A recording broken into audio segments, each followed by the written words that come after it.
Bien,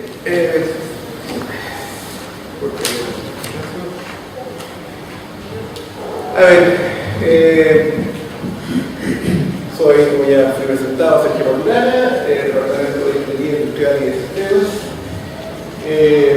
A ver, la idea de lo que preparé fue básicamente hacer una breve reseña, tal vez, de las actividades, el tipo de actividades que hacemos un grupo de profesores de la Escuela de Ingeniería, particularmente relacionados con los temas de optimización y este concepto tal vez más reciente que el de Business Analytics, ¿ya? Ambos en realidad hoy día se podrían englobar en lo que podríamos decir es la concepción moderna de la investigación operativa. Como estaba contando Rodrigo, efectivamente hay un grupo de profesores que trabajamos en este tipo de temas y que nos estamos reuniendo. Son básicamente algunos que van a estar acá, como Juan Carlos Muñoz en la tarde, también Rodrigo Pascual participa, Ricardo Giesen también viene en la tarde. Y también hay otros que no pudieron venir, como Vladimir Manerov, Juan Carlos Ferrer, Pedro Gasmuri, Jorge Herrera, que está ahora en Berlín, Luis Fernando Alarcón, y bueno, yo sí pude. Además hay otros profesores que no están participando en el grupo, que es un poquito más satélite, podríamos decir, pero andan dando vueltas por ahí, como por ejemplo Álvaro Soto, que en el tema de Business Analytics ha hecho también bastantes cosas. ¿Okay? Bien, entonces, tal vez para partir, digamos, un poco tal vez como una motivación de lo que pensé que era la charla, es que, como lo que estaba hablando también, con lo que estaba hablando José recién, hoy día hay que ser más con menos. Ya, esa es la problemática y es las razones son muy complejas, parte de eso lo vio José, el entorno es más complejo, es más competitivo, también hay un énfasis en crecer, hoy día si no se crece se muere en el fondo, etc. Por otro lado están estos recursos que son cada vez más escasos, ¿ya? Tanto como la energía, el agua, hasta los recursos humanos calificados, también muchas veces, particularmente hoy día en la minería, se hacen escasos. Entonces, el tema de la sustentabilidad que está tratando José, de alguna forma también nos impulsa a ser más eficientes, ¿ya? ¿Por qué? Porque obviamente que en la medida que yo logre consumir, reducir mi consumo de energía, por ejemplo, también logro indirectamente, produzco costos, como lo que decía José, tiene sentido económico también hacerlo, ¿verdad? Pero también produzco la huella de carbono y soy además más responsable socialmente, etc. Entonces, hay un fuerte empuje hoy día por ser más eficiente, ¿ya? El problema es que no es fácil, ¿ah? O sea, es fácil decirlo, pero es difícil hacerlo, ¿okay? Ahora, particularmente para las empresas mineras, yo creo que esto es un desafío mayor que tal vez para todas las empresas, porque cuando contaba hablaba José, me acordaba un caso que no es de la minería, pero que fue muy patente, digamos, que fue el caso que ocurrió algo súper con su planta en Freirina, digamos, donde hubo un problema muy serio a nivel que llegó a los diarios y que le causó muchos dolores de cabeza, por cierto, a la gente de Agrosúper. No solamente dolores de cabeza, sino costos enormes que todavía ni siquiera se han podido cuantificar, digamos, yo creo. O sea, todavía están tratando de cuantificar cuánto les va a costar el problema que tuvieron con esa planta de chanchos que tampoco se detalle que fue lo que falló, pero algo falló y la población local lo resintió, y esto generó todo un tema que realmente tuvo un impacto social enorme.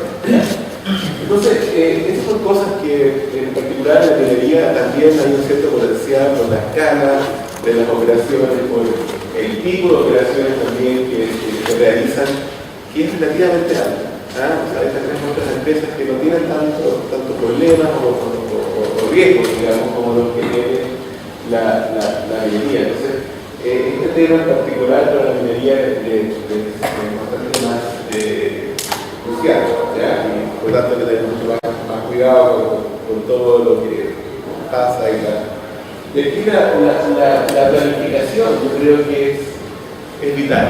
O sea, una buena planificación puede evitar, puede anticipar, puede reducir muchos de los problemas y puede también hacer que las operaciones sean más eficientes. Entonces, mucho de lo que nosotros en realidad hacemos y de lo que trabajamos tiene que ver con el tema de la planificación. Una buena planificación, una sofisticada planificación, herramientas para apoyar la planificación, porque es una forma de ver. Ok. Bien, en el fondo, nosotros también, como les contábamos, tenemos un cierto sesgo que estamos más orientados a la logística. Si bien también tenemos otro tipo de problemas, tenemos este sesgo particular y por lo tanto también quise ver un poco desde esa perspectiva de qué pasa con la logística. Y la logística es, en el caso de la minería, también extremadamente relevante. O sea, todo lo que se refiere a el movimiento, transporte de mineral y de productos ya procesados, etc., es muy importante en costos y en escala de operaciones, etc. Entonces, cualquier ahorro que se pueda tener ahí tiene un impacto enorme. ¿Ya? En particular, en la logística, el tema, por ejemplo, de la famosa huella de carbono, que está tan de moda hoy día, que todos tratan de reducir. Bueno, primero medir, segundo reducir. ¿Ya? Aquí también el tema impacta, pero impacta principalmente en el tema del transporte. Aquí hay un cálculo que aquí en un estudio que publicó una revista, Logitech, en la cual hacer el cálculo de cuál era el impacto, digamos, de la logística como actividades logísticas en la emisión, por ejemplo, del CO2. La verdad que es casi todo transporte. Todo eso es transporte. Y hay un poquito, digamos, acá, por ejemplo, que se puede decir que son las bodegas, los centros de distribución, particularmente aquellos que tienen, que son refrigerados, etc. Ahí hay algo de costo adicional, el aire acondicionado y ese tipo de cosas. Pero la luz, pero en realidad lo fuerte es la carga. ¿Ya? Y dentro de la carga, lo más fuerte es la carga por carretera. Ese es el término global. Ahora, si uno lo mira por medio del transporte, ya se dice, ok, ¿cuáles son las alternativas que contaminan más? Bueno, si uno lo mira por tonelada kilómetro, ¿ya? Bueno, lo más contaminante es el avión, curiosamente. Como se transporta re poco en avión, no tiene un impacto muy grande, pero si uno transportara mucho en avión sería tremendo. Y lo que contamina menos es el barco. También llama la atención, porque uno ve que los barcos no son tan limpios ni nada, pero como transportan una carga muy grande, en términos de tonelada kilómetro es lo que contamina menos. ¿Ya? Y los camiones están ahí. Y eso al final es lo que más se usa en general para transportar el camión. Pero tiene una aceleración relativamente alta. El tren un poquito menos, pero no demasiado. ¿Ya? Bien, otro tema que es importante, ha motivado últimamente en esto de la planificación, aumentando la complejidad, etc., es la incertidumbre. ¿Ya? Obviamente la incertidumbre siempre ha existido, no es nueva la incertidumbre, siempre ha existido, pero pareciera ser que ahora es mayor. ¿Ya? ¿Por qué es mayor? Hay varias también explicaciones, una posiblemente porque estamos en un entorno que cambia, parece que es más rápido, a lo mejor yo no estoy poniendo viejo, eso puede ser alternativa, bueno, yo no estoy poniendo viejo, no hay ninguna duda, pero a ver lo que me gusta viejo, pero bueno, eso no se puede mucho. Y eso también hace que, por supuesto, uno perciba los cambios como que pasan más rápido, puede ser, ¿no? Pero da la impresión de que cambia todo más rápido. También los competidores nos introducen incertidumbre porque a los competidores les gusta sorprendernos, les gusta pillarnos, darnos estas sorpresas que son casi siempre ingratas, ¿verdad? Y también hay otras cosas que están ocurriendo, riesgos, tanto naturales, por ejemplo, terremotos, cosas así, tsunamis, y también causados por el hombre, atentados que pueden ocurrir, etc. Entonces, eso también hay que tratar de preverlo o tratar de reducir las posibles consecuencias que eso pueda atraer. ¿Ya?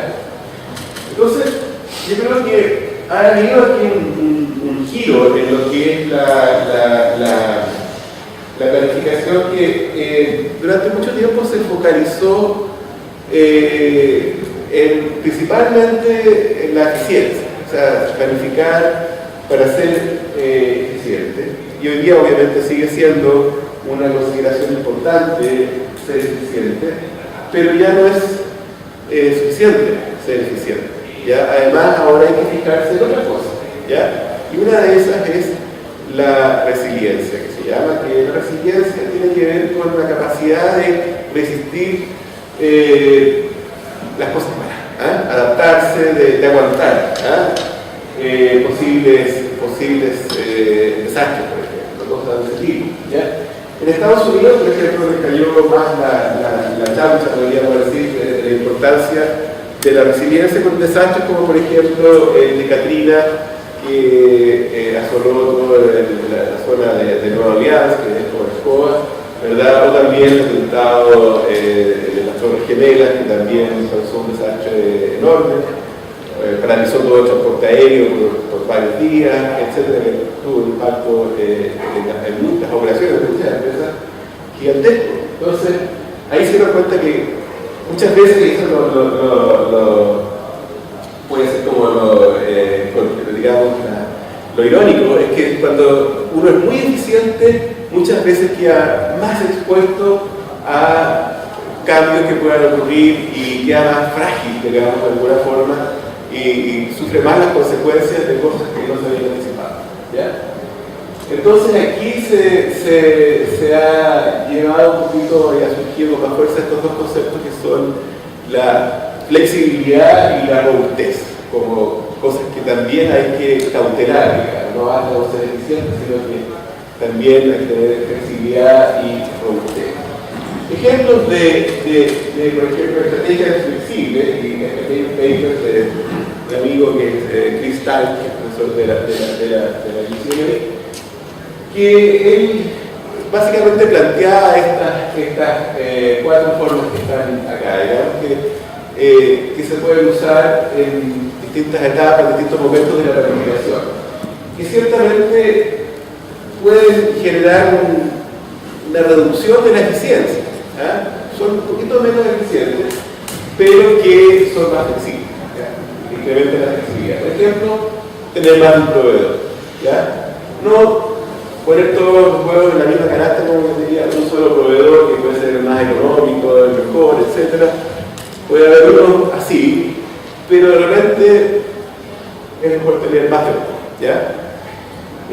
También tener más cuidado, más ojo en la redacción de los contratos, tener cláusulas que permitan flexibilidad, que muchas veces tienen un costo relativamente bajo, incluir ese tipo de cláusulas que puedan dar mayor flexibilidad, pero que pueden generar ahorros enormes que se dan circunstancias que lo requieren. ¿Ya? También la capacidad de posponer. actividades. ¿Ya? Uno muchas veces, si pospone o puede posponer cosas, puede generar ahorros también considerables. Así que tener esa flexibilidad ayuda también. Y tener también alternativas de procesamiento o de ruteo también. Si falla una ruta, se cae un puente, se colapsa una planta, etc. No tengo las operaciones, puedo tener otras alternativas donde operar. Nuevamente eso también tiene un costo tal vez adicional, ¿no? Porque sería más eficiente tener todo en una sola gran planta que en dos plantas más pequeñas, pero eso va a ser, la gran planta va a ser más vulnerable, y si falla esa planta, el desastre puede ser mayor. ¿Ya?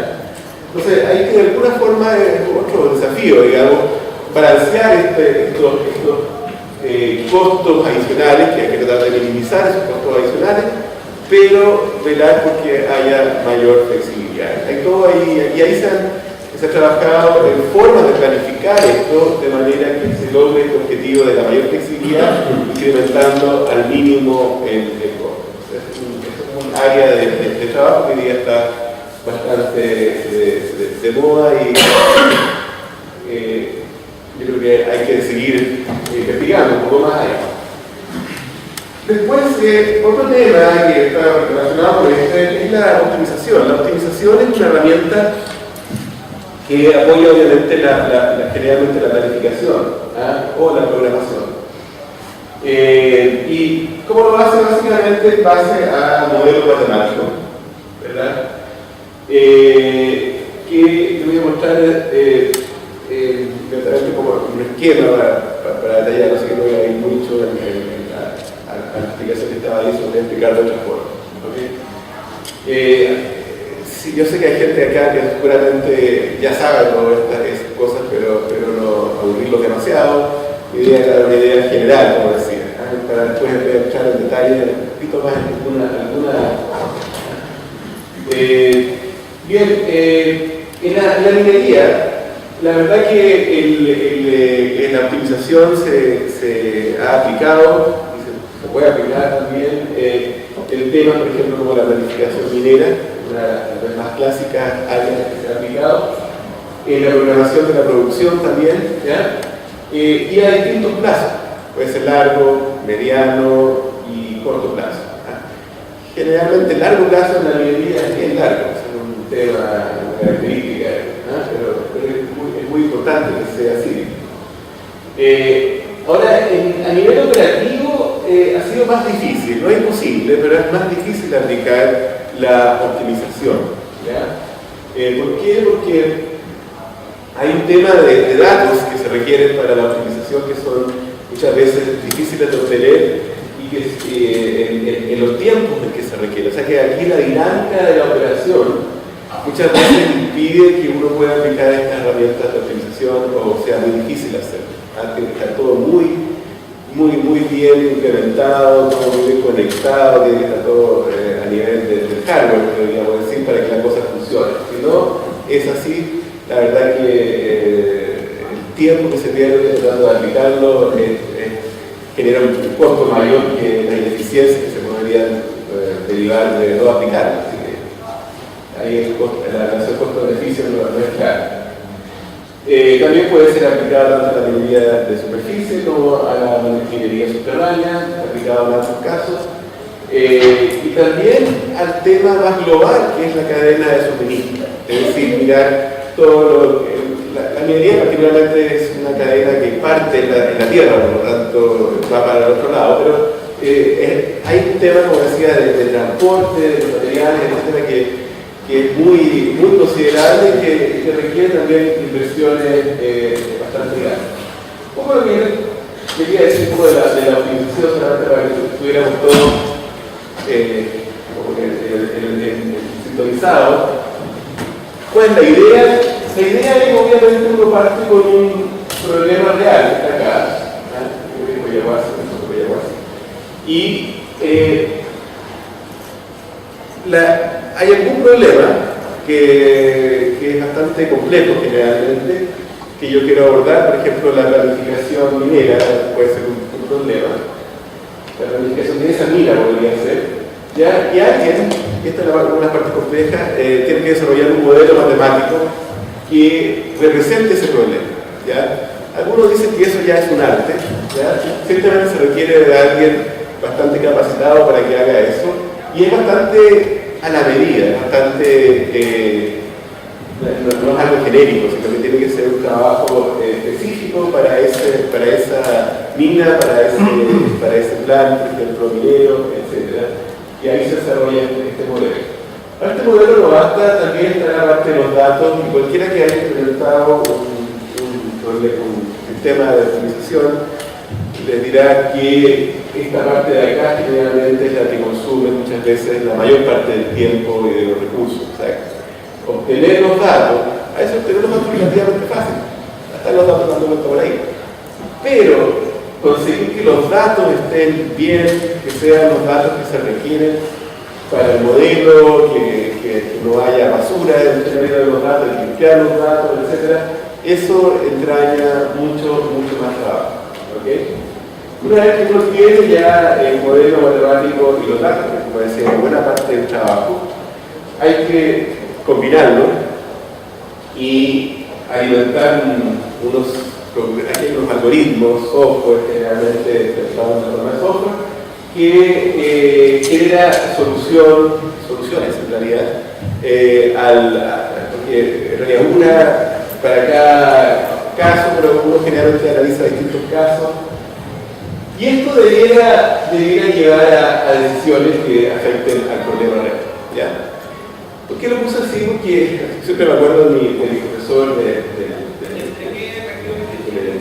dirigió el doctorado, y él siempre decía, mira, recuerden que cuando uno hace el ejercicio de optimizar esto, que es como un ejercicio matemático principalmente, lo que está haciendo es encontrar la solución óptima del modelo. Pero no necesariamente del problema real, porque incluso hay que recordar que el modelo es una abstracción, una simplificación del problema real, no es el problema real. Trata de ser parecido, pero a veces no lo logra del todo. ¿Ya? Por lo tanto, la solución que uno obtiene, que es óptima para ese modelo, no necesariamente es óptima para el problema real, a veces ni siquiera es aplicable al problema real. Entonces, uno tiene que tomar después, en base a la solución debería servirnos para algo, ¿verdad? Debería ayudar a tomar la decisión, pero no es tan automática la decisión. Hay un tema aquí de interpretación, de análisis que nos permite decir, ok, en realidad lo que conviene hacer es esto, y ahí eso es lo que yo debería hacer. ¿Okay? Entonces, la verdad que resumiendo un poquito algunos aspectos que son relevantes para esto, para poder implementarlo, como ya les decía, que para desarrollar el modelo se requiere tiempo y experticia, digamos, que es difícil incluso de definir. Hay gente que dice que es un arte, que no, una técnica, no sé, pero es difícil este tema de desarrollar modelos matemáticos. Los algoritmos, hay harta gente matemática, de hecho mi amigo Jorge Vera, que está mucho de esto ahora en un congreso ahí en Berlín ahí están todos los caperuzos del tema de los algoritmos, y ayudan mucho, pero no es tampoco tan fácil. Muchas veces hay que usar un algoritmo u otro algoritmo y alguno funciona, otro no funciona. También hay un poquito ahí de experticia, no es tampoco tan fácil, ¿ya? Y particularmente el tiempo de solución a veces puede ser muy largo. Entonces, por eso que decía, para los problemas operativos, hay a veces varios fracasos importantes ahí, simplemente no alcanza a resolver ese tiempo, ¿ya? Y también, como decía, el análisis de la solución que nos entrega el modelo matemático, que nos entrega el algoritmo, no es automático en términos de que esto se traduce en decisiones. ¿Ya? Hay bastante más análisis que hay que hacer para saber si efectivamente hay una buena solución. Y aquí viene la incertidumbre que había mencionado antes, que cada vez más fuerte nos pega también acá de forma importante. ¿Ya? Por eso quería ver un poco esto un poquito más en detalle. Para eso me acordé de un ejemplo, un caso que resolvió varios años atrás en el Codeco, y la verdad que el presidente de la Cámara debería decir que no lo hicimos tan bien como nosotros hubiéramos querido, ¿ya? Pero lo hicimos como se hacía en la época, digamos, esto fue por ahí un poco más antiguo, y en términos del tipo de análisis que se podía usar. ¿Por qué no nos quedamos tan contentos? Porque la verdad es que era un problema que tenía un horizonte de 5 años o más, había mínimo 5 años, pues tuvimos con algunos horizontes más largos. Y en los cuales había en realidad bastante incertidumbre. Hay incertidumbre, por ejemplo, respecto a la operación de las minas, a la entrada o salida de operaciones de algunas plantas, qué sé yo. Entonces, efectivamente había bastante incertidumbre y lo tratábamos de resolver usando herramientas de optimización. Entonces, la verdad es que ahí uno podría decir que hay dos tipos de variables que había en ese modelo que son bastante típicos que ocurra, digamos. Había variables que son fáciles de ajustar después de los hechos. Si las cosas cambian, yo ajusto lo que pasa. Por ejemplo, la cantidad de transporte entre dos puntos. A lo mejor el modelo está decidiendo cuánto planificar, cuánto transportar, por ejemplo, entre dos plantas en 4 años más. Pero yo sé que 4 años más las cosas van a haber cambiado y a lo mejor lo que decidí cuando hice el plan transportar no tiene mucho sentido que lo transporte de cantidad distinta. El problema se puede hacer ese ajuste fácilmente. Sin embargo, hay otras que no son tan fáciles de modificar. Por ejemplo, si yo decidí construir una planta o una planta de ciertas dimensiones, tengo que elegir la capacidad de la planta. Si me equivoqué ahí, a lo mejor digamos, estoy muy complicado para poder cambiarlo. Se pueden hacer unos cambios, pero es muy difícil y costoso. Por lo tanto, estas son las que nos complican más. Si fueran todas como esas, no hay ningún problema, pero claro, y de hecho estas son las que son más interesantes también, son las que realmente nos alimentan las decisiones que uno quiere tomar, ¿ya? Entonces, ¿qué se puede hacer? ¿Cuáles son las alternativas? Eso es lo que hemos estado trabajando más recientemente con algunos colegas, todavía no estamos con RECA. Gracias a Dios que lo vamos a tener que hacer cada semana que vea. Afecta a nosotros y no a nosotros ahí. Así que, bueno, horrible. Vamos a... Lo bueno es que tenemos alta asistencia pública, entonces eso no nos dejamos poner. ¿Se puede? Entonces estamos siempre acompañados. Aló. No, más encima. Más encima, claro. Claro. Así que eso es. Tenemos. Así es. Ya, gracias. 1, 2, 3. Bueno, buenos días. Mi nombre es Janet Mapuch. Represento a Pucho Besa Limitada. Sí, acá. Aquí está el módulo para que hacemos 24 segundos. Se la misma de tiempo. Mi casa. Ok. Bueno, hay que dar un poco más fuerte. ¿Me escuchan o no? Sí. Ya. Bien. Como les decía, el ejemplo es que lo que hicimos en realidad en aquella ocasión con este estudio hace tiempo fue generar escenarios. O sea, uno podía decir, oye, esto puede... los expertos ahí, es importante discutir con los expertos, dicen, mira, lo que puede pasar es que se puede implementar esto, pero a lo mejor lo más probable es que se implemente la planta este año, pero a lo mejor se atrasa un año más, por ejemplo. ¿Ya? Ok, escenario 1, simplemente el año que está planificado, o escenario 2, otro año, y así. Había un montón de incertidumbre de ese tipo, y lo que uno puede hacer es generar estos distintos escenarios. Ojalá que no volverse loco con demasiados escenarios, hay todo un balance ahí algunos escenarios, no demasiados, etc. Y lo que hicimos fue resolver para cada uno de los escenarios, encontrar distintas soluciones para cada uno de los escenarios, los analizamos y bueno, finalmente le presentamos las distintas soluciones, pero como al final, por desgracia nadie sabe cuándo los escenarios se van a dar, la decisión igual era compleja. Había que en el fondo decir, bueno, yo creo que a lo mejor se va a este escenario y por lo tanto esta es la solución que habría que implementar, o más o menos. A lo mejor la puedo cambiar un poco, un poco más sofisticado, pero yo creo que por aquí va la cosa. Pero siempre hay que tener presente que si me equivoco en el escenario que yo pensé que se iba a dar, se da otro, que es bien probable que no se equivoque, este paréntesis. La solución o las decisiones que yo tomé a partir de ese análisis que hice puede que no sea muy buena. O sea, la decisión puede ser relativamente mala, ciertamente no óptima. Entonces, eso a uno lo deja con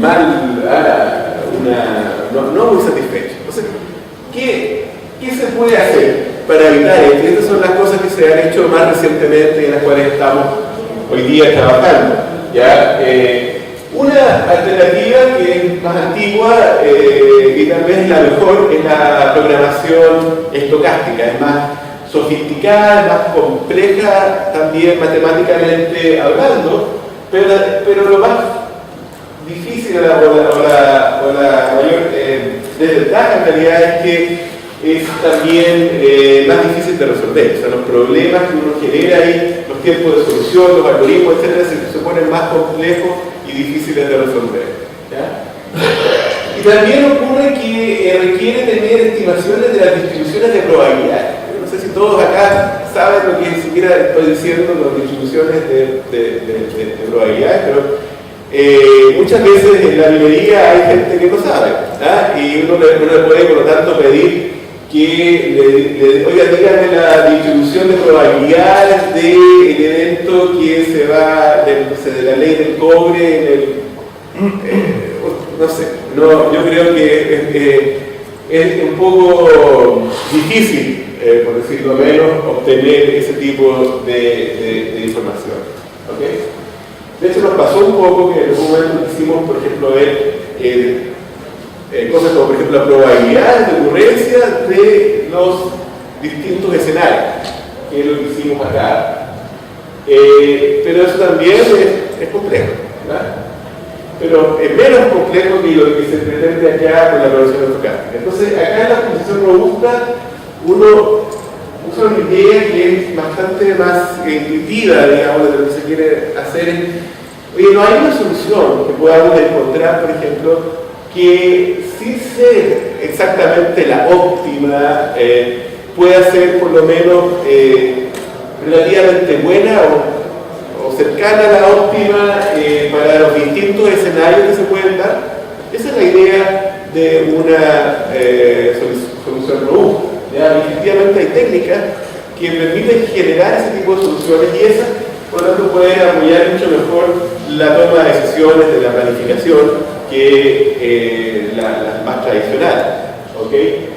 De hecho, de estas hay como dos grandes enfoques. Una que la propuso Brundley un tiempo atrás, que es basada en el escenario, en la cual uno lo que hace es que le asigna cierta probabilidad de ocurrencia a los distintos escenarios y trata de encontrar una solución que sea buena o relativamente buena para todos los escenarios. ¿Okay? Igual, a veces incluso esto de encontrar o estimar las probabilidades de ocurrencia de los escenarios es difícil, porque la verdad uno sabe, no es por falta de capacidad, es falta de conocimiento, nomás no sabemos cuál va a ser la probabilidad, la vez que se pueda, por ejemplo, postergar la instalación de una planta por distintos motivos, digamos. Pueden haber problemas legales, del medio ambiente. Hoy día muchas inversiones están postergando por protestas a veces o por conflictos que pueden surgir. Es súper difícil poder anticiparlo, así que estimar probabilidades es heroico, podríamos decir.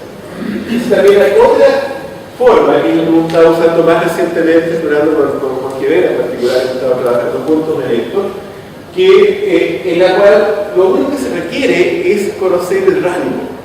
Y el rango es obviamente algo más fácil de estimar, ¿ya? Esto es cierto que tiene algún costo, hay una estimación más que es media subjetiva, que es cuánto uno quiere ser más conservador o menos conservador. Hay un tema ahí de un poquito subjetivo que hay que incorporarlo de alguna forma en esto, pero igual es algo que representa efectivamente lo que la gente hace cuando planifica y cuando toma decisiones. Uno tiene que jugársela realmente y ser más arriesgado o ser más conservador. O sea, la certidumbre aquí, por desgracia, no existe, ¿ya?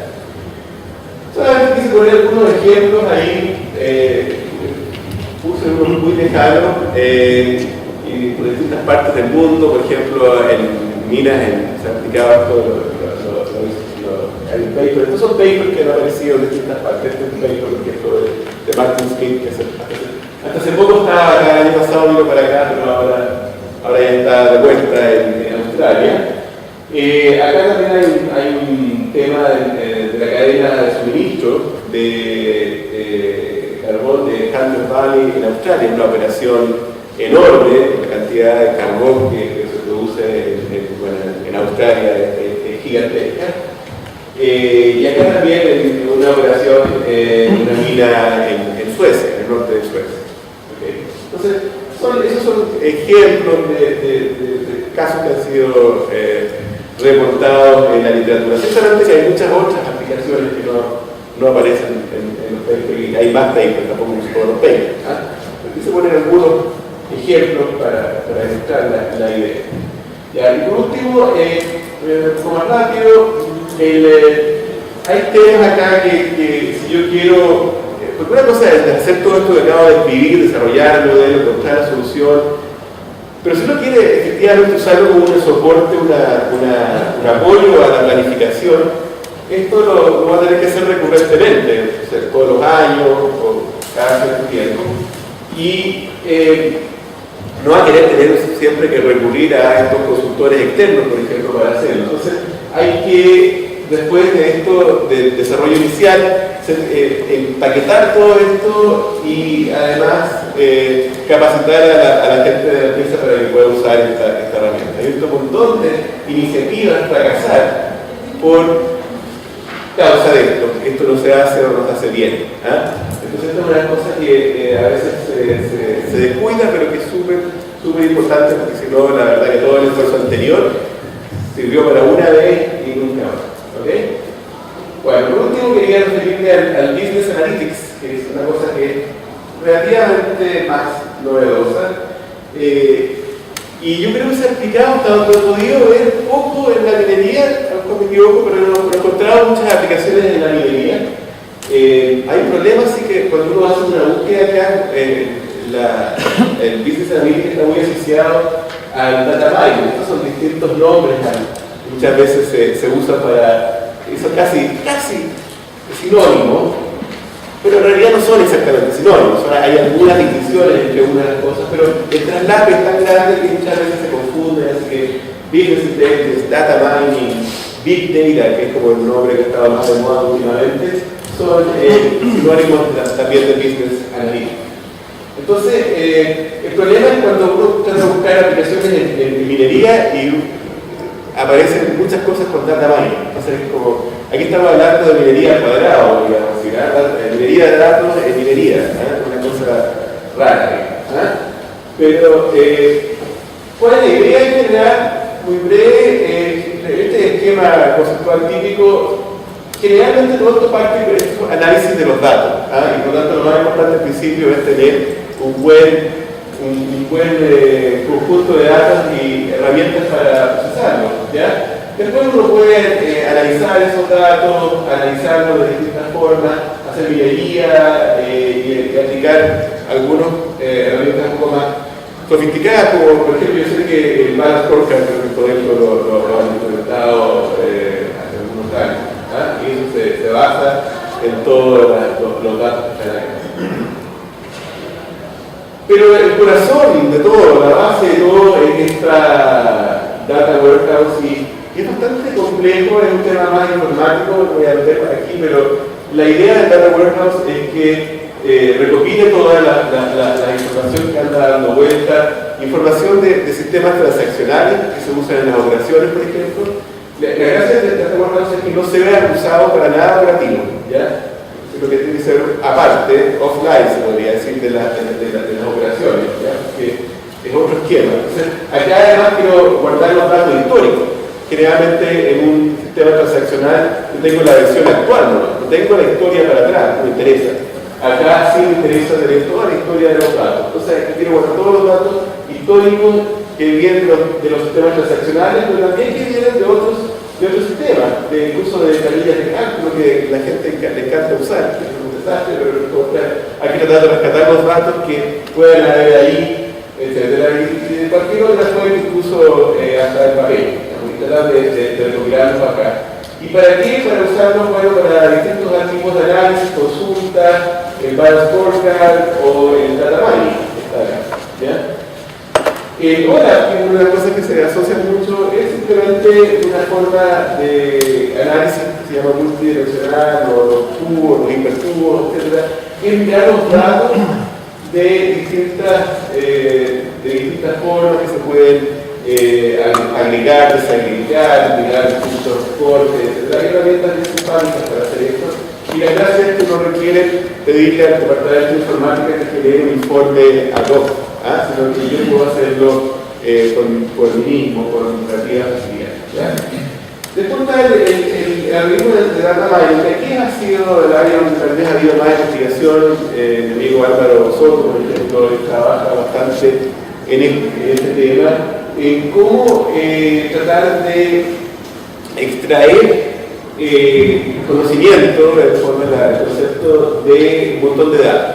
Ya hay una serie de algoritmos, algunos más estadísticos, hay otros más computacionales, matemáticos, por ejemplo las redes neuronales o las redes de Bayes, qué sé yo, etcétera, que sirven para tratar de extraer conocimiento.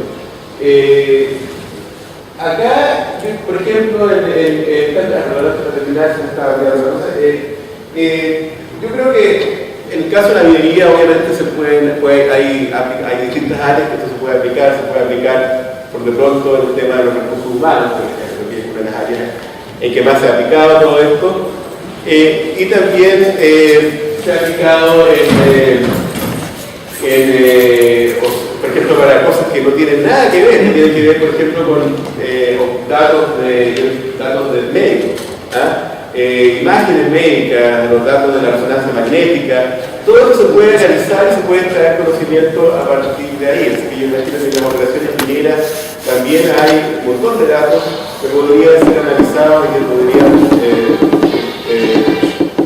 ser usados para extraer conocimiento.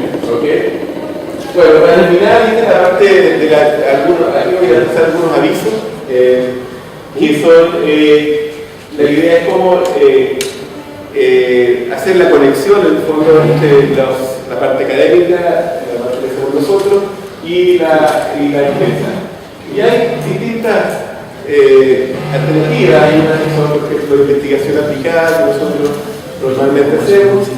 Nosotros hacemos, entre comillas, generalmente la hacen nuestros alumnos del magíster o alumnos del doctorado. Herramientas que hemos desarrollado que a lo mejor pueden ser aplicadas en la industria. También la capacitación y la formación que hacemos en la escuela y consultoría y servicios que se ofrecen ahí.